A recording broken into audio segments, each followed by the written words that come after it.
I think that one of the things that I've been also most fascinated about the book is sort of related to this in-group, out-group, people living amongst each other when they're different. And of course, in traditional societies, as you suggest, there is a real kind of fear of the other, especially in societies that don't do a lot of travel. People stay in their zones and they don't really leave, and they're very much afraid of strangers.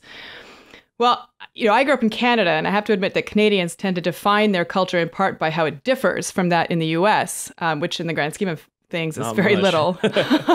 But one characterization I remember is that of the melting pot versus the mosaic. So in the US, immigrants are required to assimilate, learn English, etc., whereas in Canada, we have what we like to call a mosaic. Immigrants are encouraged to retain their cultural heritage and language.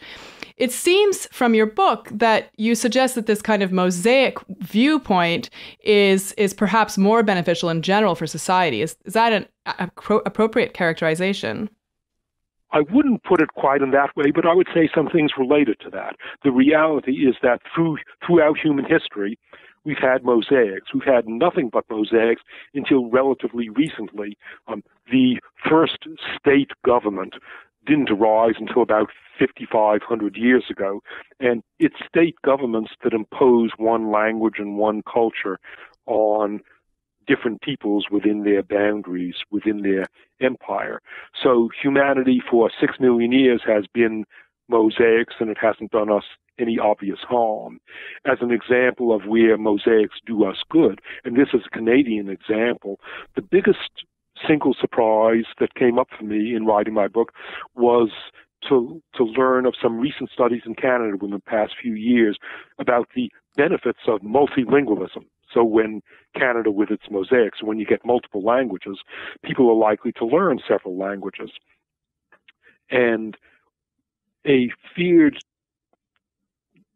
health problem of old age now is the old age dementia such as Alzheimer's disease.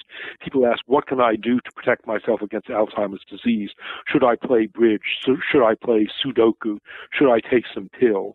Well, there's no pill, there's no evidence that bridge or Sudoku protects you against the symptoms of Alzheimer's disease.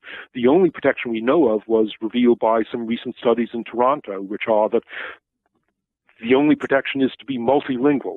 Multilingual people get on the average 5 years of protection against the symptoms of Alzheimer's disease if they're going to get those symptoms at all. And the reason is, on reflection, the most constant exercise for the human brain that one can have is shifting back and forth between languages. If you're multilingual and you're shifting between languages, every time you speak or every time you hear someone, you have to ask yourself, what are the set of rules? Is it English rules or is it French rules that I'm using to interpret what I'm saying or to interpret the sounds that are coming in?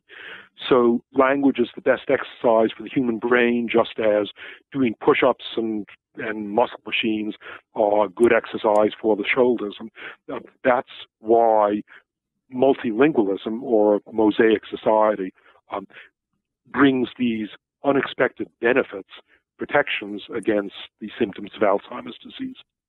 Yeah, I was actually delighted to read about that work, in part also because you talk about crib bilinguals, so infants who are spoken to in different languages from the mother and father or two different caregivers, and that those infants also show, even before they learn to speak, this positive effect in terms of their executive function or their ability to switch between tasks. So as a crib bilingual myself, I was delighted to read that. Yeah, it's very interesting. First of all, so a crib bilingual, as you say, is an infant typically whose mother speaks one language and the father speaks another language, and so the infant from the beginning hears both languages. The infant isn't going to start speaking until maybe it's 8 months old or a year old, but even when the infant is just a few weeks old, you can test the infant's reaction to sounds, and you can establish that the infant really does distinguish the sounds of the two languages, and that the infant develops improved cognitive skills of a particular type, so-called executive function, as a result of being a crib bilingual. When friends of mine here at UCLA, fellow faculty members at UCLA, a couple of members of my department had babies within the last year, and I remember one of them a couple in which the man is English and the woman is Finnish, and they debated should the wife speak Finnish to her baby. Well, in the United States, there's a widespread feeling that just confuses the baby. But once they read my book about the benefits of crib bilingualism, as my friend put it, my wife has become militantly bilingual. That's to say, my wife militantly now is speaking only Finnish to our infant in the crib. And I have another friend, an American man who married a Japanese woman, in which the child is grown up bilingually, having learned Japanese from the mother and English from the father. I wish that I had been brought up bilingually, because I didn't learn my first foreign language until I was 11 years old, and it was hard work. I could have done it without work if I had been raised bilingually.